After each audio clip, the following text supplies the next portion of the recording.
आज हम जो है रेशियो एंड प्रोपोर्शन के बारे में बात करेंगे। रेशियो प्रोपोर्शन क्या है, सबसे पहले इसका इंपॉर्टेंस देख लेते हैं। रेशियो प्रोपोर्शन सबसे ज्यादा देखा जाए तो सबसे ज्यादा इंपॉर्टेंट चैप्टर है। क्यों इंपॉर्टेंट है? क्योंकि रेशियो एक ऐसी चीज है जिसका यूज हर चैप्टर में होता है। नॉर्मली आपका एक रेशियो हो गया, रेशियो प्रोपोर्शन, दूसरा आपका पार्टनरशिप हो गया, टाइम एंड वर्क हो गया, सब में हर चैप्टर में लिखवाने की गिनाने की जरूरत नहीं है, हर चैप्टर में इसका यूज होता है। ठीक, तो आज देखते हैं इसमें एक्चुअली है क्या, इसका कॉन्सेप्ट क्या है।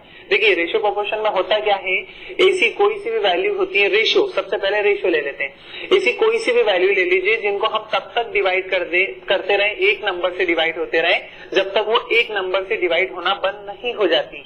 जैसे कि हम फॉर एग्जांपल कुछ एक वैल्यू ले लेते हैं, उसको समझते हैं होता क्या है। जैसे मान लीजिए आपके पास ए है, बी है, सी है और एक डी है। ठीक, चार नंबर है ए बी सी डी, इनकी वैल्यूज ले लेते हैं। मैं ऐसी वैल्यू उठा रहा हूं जो सब एक ही नंबर से डिवाइड हो जाती है। ठीक, हम 20 के डिविजिबल में नंबर ले लेते हैं। मान लीजिए फर्स्ट नंबर है 20, दूसरा है 40, तीसरा है 60 और फोर्थ है हमारा 80।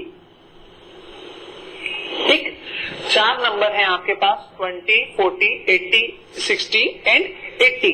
अब हमें इन्हें डिवाइड करना है छोटे से छोटे में, सब 20 से डिविजिबल है तो हम इनको 20 से डिवाइड कर देते हैं। 21 आर 20, 22 आर 40, 23 आर 60, 24 आर 80। मतलब हम ये बात बोल सकते हैं यहाँ पे कि चार नंबर है ए बी सी डी, उन सबका रेशियो क्या है 1:2, 2:3, 3:4। ओके, अब बात करते हैं थोड़ी सी अलग। देखिए होता क्या है, मानिए इस रेशियो प्रोपोर्शन में दो बात हमेशा ध्यान रखिएगा। अगर उसने आपको किसी भी एक की वैल्यू दी है, मान लीजिए आपको ए दिया है 20 और रेशियो सबका है आपके पास, ओके, तो आप कोई सा भी नंबर निकाल सकते हैं।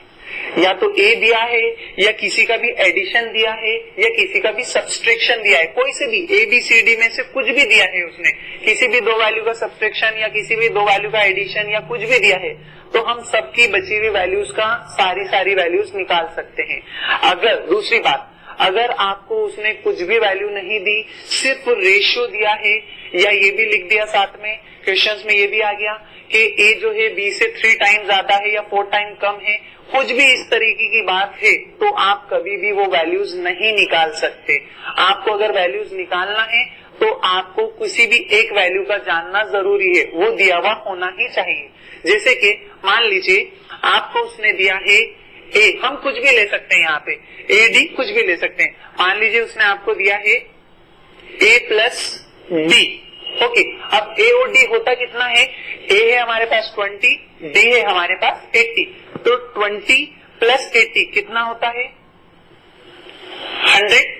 ओके, अभी आप ध्यान रखिए हमारे पास रेशियो क्या है 1:2, 2:3, 3:4। हम लोग स्कूल टाइम में क्या करते थे, इनको ऐसा लिख लेते थे, एक 1 से 1x मतलब x, एक 2x से, एक 3x से और एक 4x से।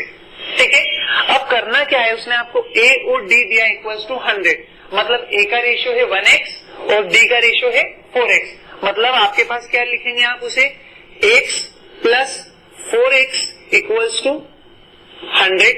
सो x और 4x कितना होता है 5x इक्वल्स टू 100। ठीक, अब होता क्या है, कोई भी वैल्यू अगर मल्टीप्लीकेशन में होती है, अगर इक्वल्स टू के उधर जाएगी तो डिवीजन में जाएगी, या डिवाइड में अगर वैल्यू होगी इक्वल्स टू के उधर जाएगी तो मल्टीप्लीकेशन में जाएगी। तो हमारा क्या हो जाएगा, x बराबर 100 डिवाइडेड बाय ये 5 से कितने में डिवाइड होगा 5, 20 आर 100, मतलब x इक्वल्स टू कितना आया आपके पास 20। अभी उसने आपको क्या दिया था, a और d का एडिशन इक्वल्स टू 100। ठीक, अब हमारे पास x की वैल्यू आई, x कितना है आपका 20। अब अगर वो पूछता है यहाँ पे कि b क्या है, ओके, या c क्या है, तो बस आपको इसका मल्टीप्लीकेशन उनके रेशियो में करना है। जैसे x से आपके पास 20, b पूछा है, b का रेशियो क्या है 2, तो आप इस 2x लिखा हुआ है हमने यहाँ पे, तो 22 जा तो आप 40। या हमसे c पूछा है तो 23 आर 60। जो भी वैल्यू पूछी जाएगी उसमें मल्टीप्लीकेशन करते हैं हम x का। देखिए ये है हमारा स्कूल का मेथड कि हम स्कूल में किस हिसाब से चलते थे। आज हम थोड़ा सा कंपटीशन एग्जाम की बात कर रहे हैं तो हम लोग पेपर में इस हिसाब से कभी भी नहीं चलते। अगर आप इस तरीके से चलते हैं तो आपके पास डेफिनेटली आप आगे ये बोलेंगे कि मुझे टाइम नहीं बचा सॉल्व करने का। सो किस तरीके से इसे सॉल्व किया जाए? फिर देखिए, मेरा सिर्फ एक ही कहना है, जो भी वैल्यू आपको क्वेश्चन में दी हुई होगी उसे सिर्फ उसका रेशियो ही डिवाइड करेगा, और जो भी वैल्यू आपसे पूछी जाएगी उसका मल्टीप्लीकेशन आपको करना पड़ेगा डिवाइड करने के बाद। जैसे मान लीजिए हमने यहाँ पे उसने हमें दिया था a plus D equals to 100, ये फर्स्ट a और d का एडिशन है, तो a और d का एडिशन हम लिख लेते हैं 100 है। ओके, अभी आपसे मैंने बोला जो भी वैल्यू दी जाएगी उसका रेशियो उसे डिवाइड करेगा, तो ये दो वैल्यू का एडिशन है, तो इस 100 को उन दोनों का जो रेशियो का एडिशन होगा वही डिवाइड करेगा। क्या है इनका एडिशन? 1 है a का, d का क्या है 4 और 1 कितना होता है 5, तो हम इसे डिवाइड करेंगे 5 से। अब अगर उसने पूछा है आपसे b क्या है, तो जैसे 5 से डिवाइड करेंगे हमारा कितना आएगा 20। b पूछा है तो b का रेशियो 2 है, तो मल्टीप्लाइड बाय 2 कितना आएगा आपका 22 और 40। ठीक, या अगर हमसे पूछा है c क्या है, 100 तो डिवाइड होगा 5 से ही, a और d का एडिशन है, c क्या है, तो c का रेशियो क्या है आपके पास 3, तो 3 का मल्टीप्लीकेशन 52 20 और 100 23 और 60 आ रही है हमारे पास वो वैल्यू। c की आ गई 60, d की आ गई हमारे पास 40। देखिए सिंपल सा लॉजिक है, सिर्फ इतना सा ही ध्यान रखना है, कोई टफ नहीं है कि हर वैल्यू को उसका रेशियो ही डिवाइड करेगा और जो भी पूछा जाएगा उसका सिर्फ मल्टीप्लीकेशन होगा।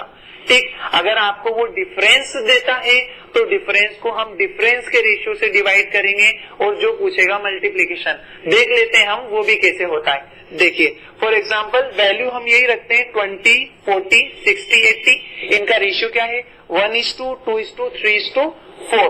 ओके, देख लेते हैं क्या होता है। जैसे कि देखिए अभी हम वही वाली वैल्यू ले लेते हैं 20 40 60 80। ओके, और रेशियो वही मानते हैं 1:2 2:3 3:4, है ना। अब देखिए क्या है नॉर्मल सी चीज, अभी हम कुछ भी ले लेते हैं, मान लीजिए कुछ भी वैल्यूज आप भी बना के देखिएगा, जैसे b माइनस सी, हमारे पास क्या वैल्यू है b माइनस सी, b माइनस सी कितना होता है 40 माइनस 60 20, तो हम यहाँ लिख लेते हैं b माइनस सी 20। ओके, अब कुछ भी वैल्यू देख लीजिए, हमें क्या पूछेगा, हम मान लेते हैं a पूछ रहा है, a पूछते हैं कि a की वैल्यू क्या होगी, उसने दिया है आपको b minus C 20, then a की वैल्यू क्या है। ठीक, रेशियो हमेशा क्वेश्चन में गिवन ही होगा। ठीक, रेशियो 1:2 2:3 3:4। अभी क्या करना है हमें, b माइनस सी दिया है उसने आपको 20, तो आप 20 को किससे डिवाइड करेंगे, हर वैल्यू को उसके रेशियो से। तो ये b और c का डिफरेंस है, तो हम b और c के रेशियो के डिफरेंस से डिवाइड करेंगे। 2 और 3 में कितना डिफरेंस है 1 का, तो आप इसे 1 से डिवाइड करेंगे। पूछा है a क्या है, तो a का रेशियो कितना है 1, जो पूछा है उसका मल्टीप्लिकेशन 21 और 20। ठीक, यहाँ पे अगर कुछ भी आप और भी वैल्यू बना ले, आपसे अभी उसने पूछा था a क्या है, तो हमने मल्टीप्लाइड बाय 1 कर दिया। वो कभी पूछ लेता है a माइनस डी कितना है, a माइनस डी। ओके, तो वही 20 है, 20 को कौन डिवाइड करेगा, 20 b और c का डिफरेंस है, तो उन्हीं का रेशियो b और c का डिफरेंस कितना है 2 और 3 का 1। अब हमसे पूछा उसने a माइनस डी क्या होता है, तो a और d के रेशियो में कितना डिफरेंस है 4 और 1 में 3 का, तो हम मल्टीप्लाइड बाय क्या करेंगे 3, 23 और कितना होता है 60। देखिए अब आप a था हमारे पास 20, d था हमारे पास 80, इन दोनों का डिफरेंस 60 आ रहा है। ठीक, मतलब एक सीधा सा लॉजिक है, हर वैल्यू को उसके रेशियो से डिवाइड करिए और जो भी आपसे पूछा जाता है उसका मल्टीप्लिकेशन कीजिए। ठीक।